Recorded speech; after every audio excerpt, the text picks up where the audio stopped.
Bismillahirrahmanirrahim. Assalamualaikum warahmatullahi wabarakatuh. Salam kreatif intelijen. Ketemu lagi dengan hari yang sangat berbahagia, yang hari ini kita menyaksikan banyak sekali orang-orang menghadapi virus yang berbahaya, namanya virus corona atau kita kenal dengan COVID-19.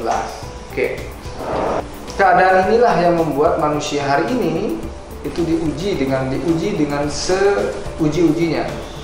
Saya contohkan, banyak sekali manusia sekarang itu merasa sangat terpuruk, kemudian tidak bisa bergerak, kemudian harus di rumah saja, akhirnya dia tidak kreatif, kemudian tidak bisa melakukan apapun, kalau di rumah saja menjadi bosan dan sebagainya. Sebetulnya ada yang salah dalam menghadapi ini. Oleh karena itu, kali ini saya akan membagikan rahasia atau membocorkan rahasia tentang bagaimana caranya kita menghadapi dan kita harus menjadi pemenang.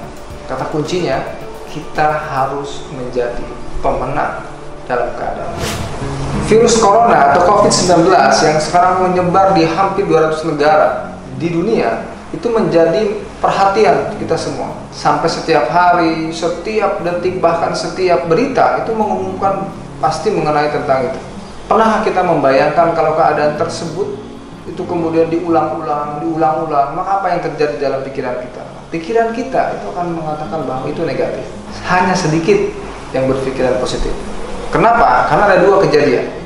Yang pertama ada namanya ketakutan yang berlebihan, dan yang kedua ada namanya kewaspadaan. Nah, ketakutan yang berlebihan inilah yang kemudian produktivitas manusia menjadi menurun. Yang harus dilakukan adalah kewaspadaan. Nah, kewaspadaan itu agak penting, tapi kita harus tetap produktif. Oleh karena itu, saya bagi 3 rahasianya. 3 rahasia menjadi pemenang di masa virus corona. 3 rahasia pemenang di saat-saat COVID-19. Ini menariknya, menjadi pemenang. Kenapa? Karena Allah Subhanahu wa Ta'ala inginkan kita menjadi pemenang dalam keadaan apapun, termasuk dalam keadaan COVID-19. Oke. Yang pertama, kita harus cari titik positifnya dari setiap kejadian. Jadi kejadian ini memang luar biasa. Ada tidak titik positifnya? Saya ambil contoh misalnya. Saya tidak bisa usaha lagi pada saat sekarang. Coba sekali lagi, saya tidak bisa usaha lagi. Padahal sebetulnya ada cara lain yang kita bisa lakukan dan sesungguhnya kita sendiri menemukan hal yang baru ternyata. Itulah titik positifnya. Contoh lagi misalnya, saya tidak bisa jualan lagi di pasar, padahal sebetulnya itu dipaksakan agar orang tersebut bisa delivery order, bisa mengirim makanan, bisa mengirim sayuran, bisa mengirim yang dibelinya. Jadi artinya apa? Sistem yang manual ke online salah satu ciri positif daripada keadaan ini. Semua sistem, semua hal di muka bumi ini diharuskan sekarang untuk tidak ketemu dengan orang. Nah, cara yang terbaik bagaimana? Caranya adalah rubahlah cara berpikir kita dari yang biasa kepada yang luar biasa. Maka oleh karena itu kunci pertama adalah carilah titik positifnya dalam keadaan ini. Carilah titik positifnya dalam keadaan ini. Yang kedua, banyak manusia sekarang, ini ada yang salah nih di cara berpikirnya. Manusia sekarang menginginkan bahwa keadaan ini itu menjadi ancaman yang luar biasa. Ancaman seolah-olah kita akan berakhir, bisnis kita akan berakhir, usaha kita akan berakhir dan sebagainya. Itu artinya sebagai ancaman berat diri kita dan orang lain sangat besar. Padahal sebetulnya bukan itu yang Allah mau. Yang Allah mau, jadikan ini tantangan. Jadikan ini tantangan. Jadi, tantangan keadaan seperti sekarang ini kita bisa tidak menjadikan tantangan. Kalau menjadikan tantangan berarti kita akan mencari di manakah celahnya. Nah, di manakah celahnya inilah dinamakan dengan tantangan. Coba bayangkan teman-teman, kalau seandainya hidup itu enak terus. Kalau hidup itu enak terus, maka yang terpikir dalam pikiran kita, kalau dikasih nggak enaknya maka dia akan hancur.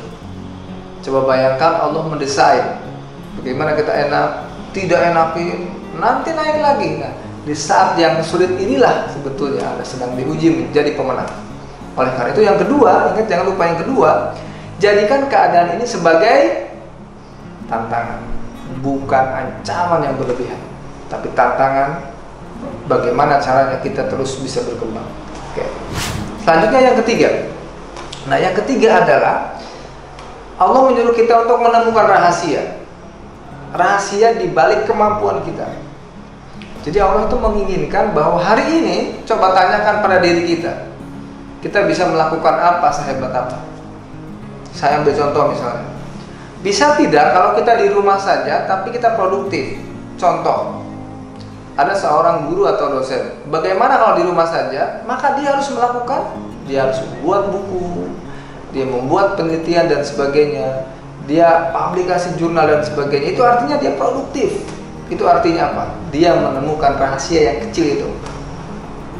Contoh lagi misalnya, ada seseorang yang ingin berkembang cuma di rumah saja. Misalnya apa? Temukan rahasianya. Oh, ternyata saya harus belajar digital marketing. Akhirnya saya bisa jualan. Jualannya juga bukan 1, 2, 3 desa, tapi 3 kecamatan atau 4 kecamatan. Gara-gara apa? Kemampuannya nambah. Jadi rahasianya teman-teman, rahasia aslinya adalah temukan dan tambahkan kompetensi, kemampuannya dalam diri Anda ketika di rumah. Tambahkan kemampuan, tambahkan kompetensinya. Tambahkan kemampuan, tambahkan kompetensinya, tambahkan skillnya. Kenapa? Kalau tidak ditambah, maka proses ini akan lama dan kita tidak mendapatkan apa-apa. Inilah peluang yang luar biasa. Jadi 3 hal ini menjadi salah satu cara bagaimana kita memaknai ini. Maknai yang pertama adalah dengan cara yang positif. Yang kedua, maknai ini sebagai sebuah tantangan. Dan yang ketiga, temukan rahasianya. Temukan rahasianya sampai sekarang. Jangan lupa terus cari rahasianya sampai kita ketemu menjadi pribadi yang pantas. Ketika virus coronanya kemudian diambil sama Allah Subhanahu wa taala, kita sudah menjadi pemenang. Pemenang di abad yang berikutnya. Salam kreatif intelijen.